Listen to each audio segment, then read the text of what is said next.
Hey everyone, Genome here, coming to the next episode in my how-to series. As of late, I've been talking about prepping quite a bit on my live streams, and I've had some people reach out and ask me some questions, and actually I had an old family friend of ours reach out recently and ask me about some prepping stuff. She's getting a little bit nervous about the times, that are with us right now, and she's wanting to kind of get an idea of things she can do. And this gave me like the motivation to go out and do a video I wanted to do a long time ago. There's some notions about prepping that are, of course, true, but a lot of them that are false. One of the main ones, and this will be kind of the onus of today's video, is the cost. A lot of people associate prepping with extremely high dollar stuff. Well, you know what, people? I'm not talking about buying a missile silo and stocking it for 100 years of food, okay? That's not what I'm talking about. A lot of prepping is done on a much smaller scale, and if you build the stuff yourself, your kits and all that yourself, it's much, much, much cheaper.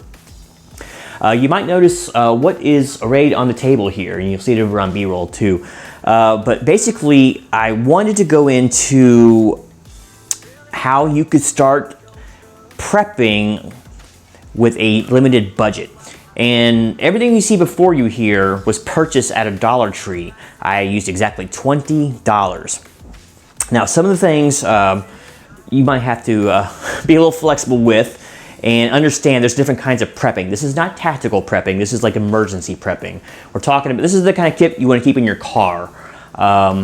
And this would be for like an overnight situation or maybe a 2-day situation, 3-day. Nothing super long term. I don't got tons of food here, tons of water, no expensive filtration systems, just some very basic things that I think you should keep in places like your vehicle and or bug out bag. And as you can see, you can do it very, very cheaply.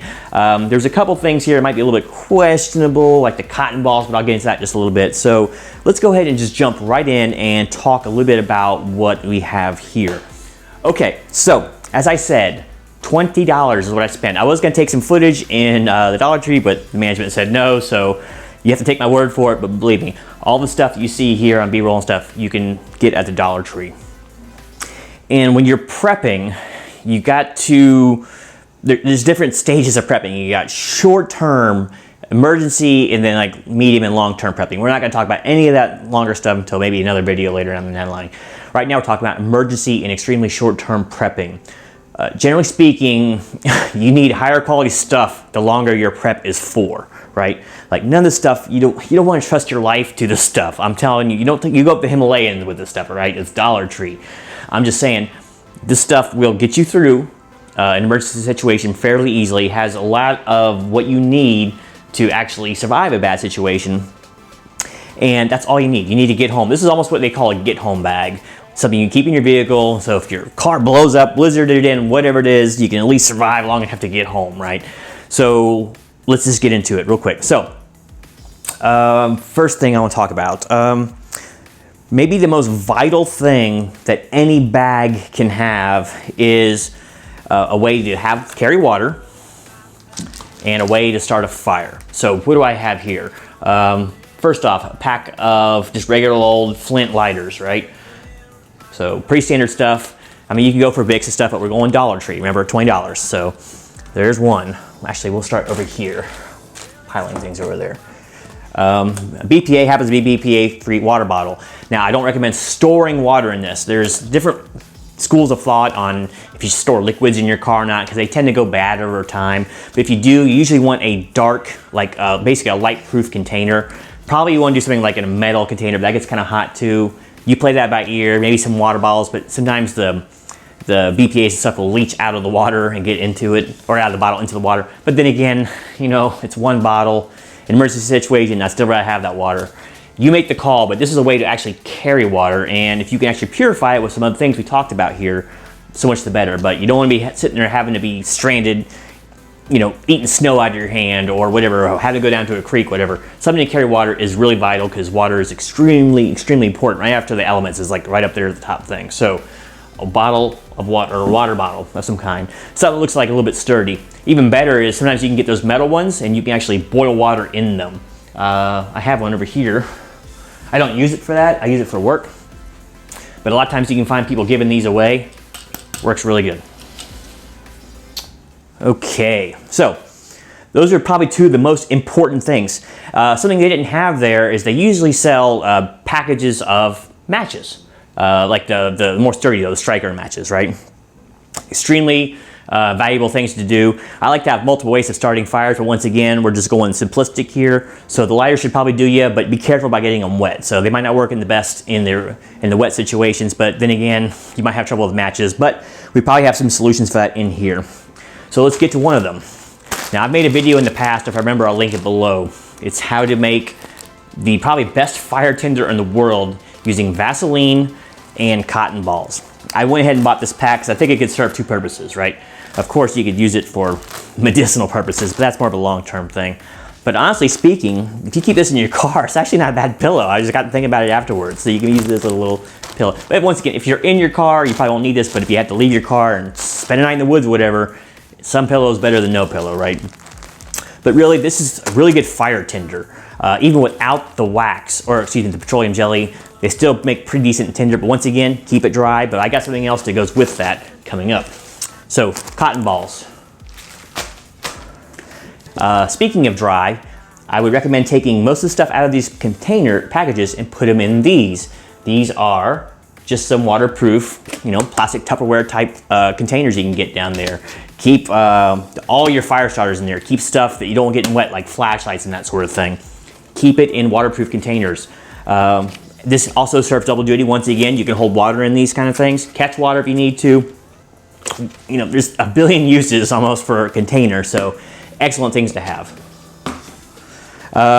Speaking of lights, they actually had this one. I actually kind of like this. It's an LED light, but it's more like a, I don't know, like a work light, right? So I'm gonna go ahead and take this out. I went ahead and put batteries. It didn't come with batteries. It takes 3 AAAs. One thing I do not recommend you buying at the dollar store is batteries. Don't buy those cheapo alkali batteries. Buy energizers or whatever for your emergency kits. But just something like this that makes a great lamp or flashlight.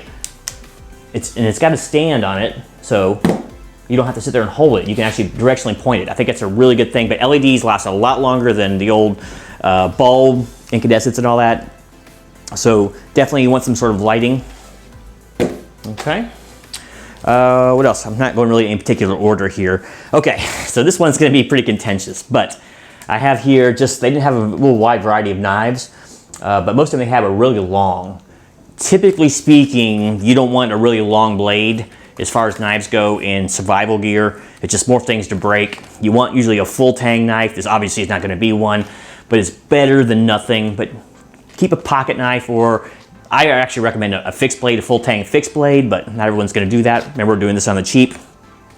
So just a smallish knife. A paring knife might even work a little bit better, but there's like 1,001 uses for a knife too, and not just for stabbing things, right? They're very valuable things. Now here's one that's a little bit wacky.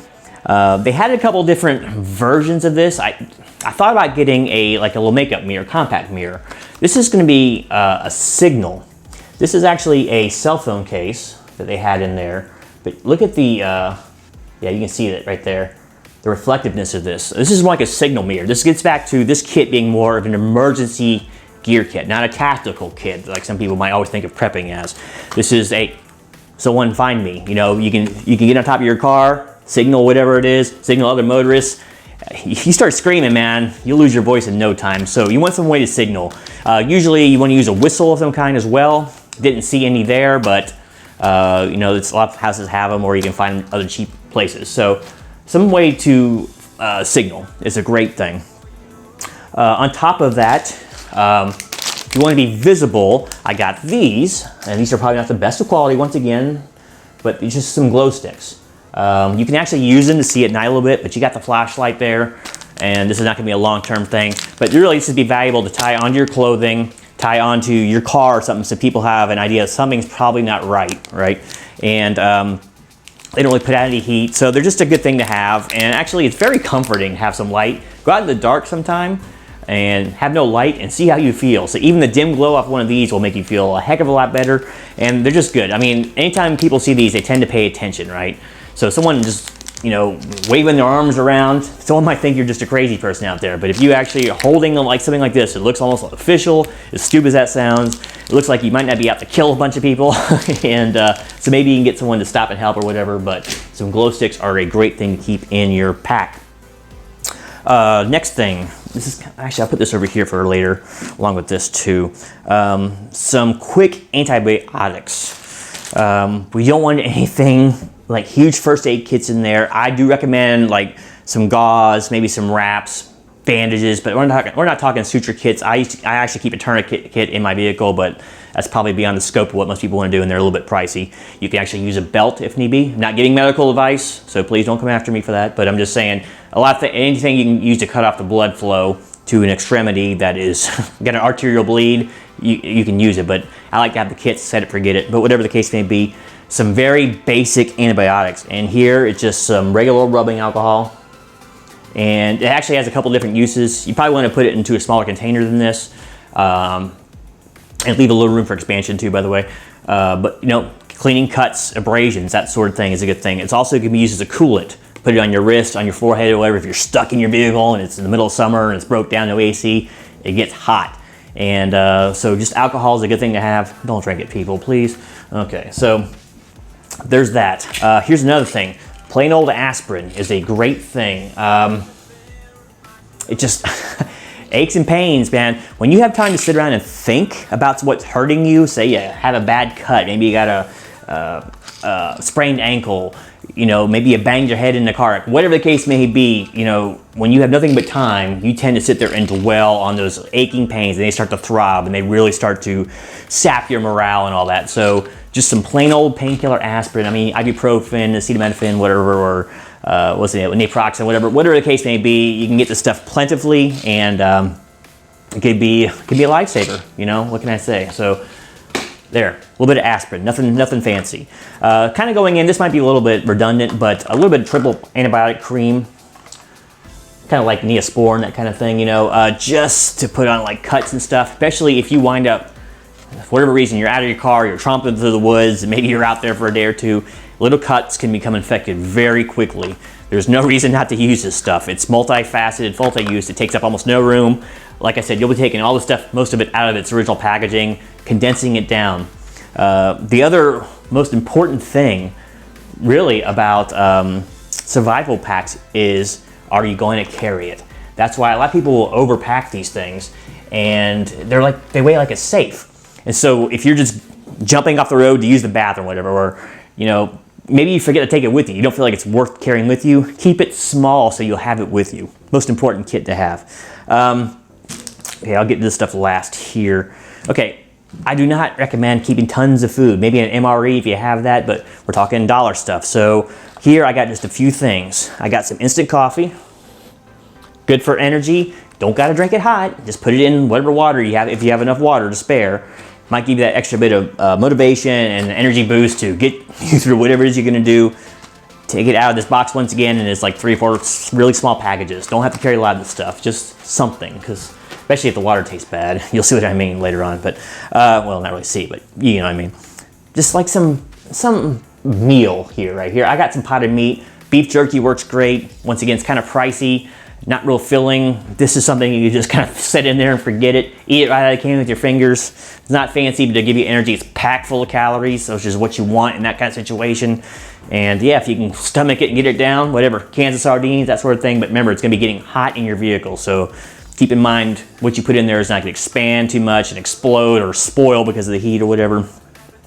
But just a little bit of energy food, things like Cliff Bars or whatever, you can keep in there too, but just don't forget to rotate them every now and then. So just a tiny bit of food, but we're not talking much. This is not long-term stuff here.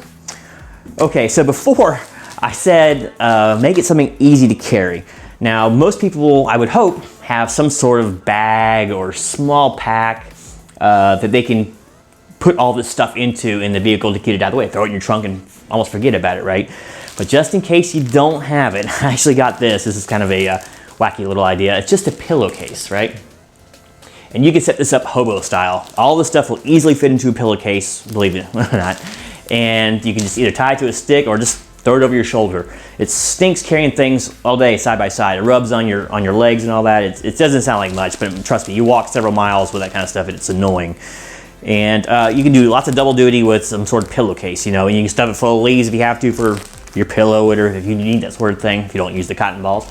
But it's just some sort of bag or container to carry your stuff in. So fanny packs work pretty great. You definitely have to pare some of this down to fit it into a fanny pack, but you know, little day packs are great. But anyway, like I said, just got a pillowcase. They didn't have a whole lot. If they had some tote bags there, it probably worked great. So there's that. I wanted to make sure we could get it there though. So pillowcase, there we go. Okay, so here, these colorful things are bandanas. These are multi-purpose, great things for people. They serve a myriad of purposes, not the least of which is to cover your head, right? Especially if you're don't have any hair on your head, whatever. You don't want to get in sunburn out there walking home, wherever, right?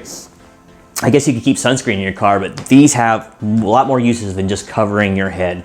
One thing, they're great for cooling. If you dip these things in water, say you find a creek somewhere, or even a dip, do what you gotta do, man. You know, dip in the water, tie it around your neck, or put it on your head, and in evaporative cooling, it helps a lot. You can use those washcloths. They also work pretty well as a pre-strainer. So if you got some pretty cruddy water, and you need to filter it, this is a pretty good way to sieve water. So basically, you just kind of line whatever, or the opening of whatever container it is, get your water poured into it. That'll get out all the big particulates. This is not going to get out things like Giardia and Cryptosporidium. It's not going to make the water safe to drink, but it's a good initial filter, right? They got people catching fish and stuff with this stuff. That's way beyond the purview of this kind of setup. But there are just a lot of use. You can actually use these as mini packs too. And they're just, you can bind wounds with them. They're so useful. 2 for $1 is a steal. And I wouldn't leave home without any of these in my pack. I carry a Shemagh, a gigantic Shemagh in my truck, but same principle. It has like 101 uses, and this is just a smaller version really. So good thing to have. Okay, so here's the last portion of what I got. And this is shelter material. Once again, typically it's advisable to stay in your vehicle. Who knows what the situation is, for whatever reason you can't. You need to, if you're gonna be stuck out in the woods, you cannot get help. You've got to get some sort of shelter in inclement weather, especially, and or colder climes. You can deal with the heat usually pretty well, but even that can get things can get deceptively cold at night. Once again, especially when you stop moving. If you're on the ground, that ground sucks the body out of you so fast, and you'll start getting cold even in warm nights. So it's very advisable to keep some sort of very basic shelter stuff here. I'm not gonna show you how to make it. There's tons of videos on that.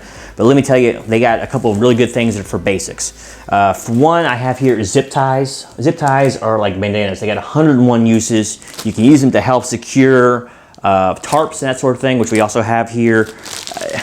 You can tie things to trees. They're so valuable to have. They're very lightweight and they're very strong. So good things to have. So there's some zip ties there.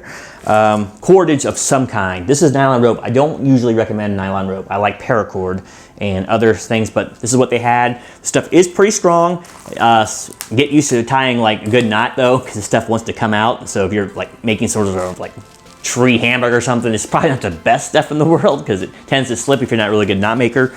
But you know, cordage is cordage, and you can use this to make ridge, like the tent ridge poles and all that, artificially. So it's just really good stuff. It's really cheap there, and you always want some sort of cordage in your survival gear. So hopefully you can see all that on B-roll here. Looks like it's getting a little bit unwieldy there.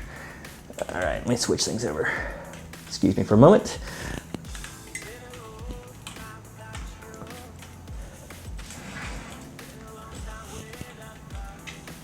All right, sorry about that. Okay, so we got 3 things left. Wow, we're still going. So this will tie in with everything else here, but let's talk about this. First off, I got a gigantic, a decent sized tarp right here. They actually have this at the Dollar Tree.